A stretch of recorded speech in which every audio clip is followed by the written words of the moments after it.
Deitutako grebak abenduaren egunik korapilatsuenak saihestu ditu, alegia konstituzioaren zubia eta eguberriak.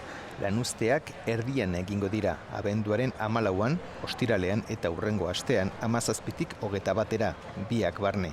Iberiako sindikatu guztiek deitu dute greba eta pilotuenak, seplak, laudoa ezagutu bezain laster jakinaraziko du bere jarrera naiz eta momentuz bat datorren.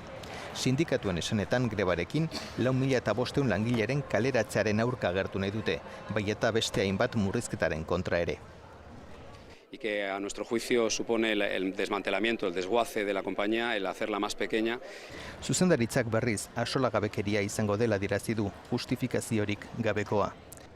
Iberiak berrantolaketa handia prestatu du eta horren eraginez, langileriaren 20%, enplegua galduko du, 4.500 beharginek hain zuzen ere. Horrez gain, hegaldiak 15% murriztuko dira eta 25 hegazkin gutxiago hariko dira.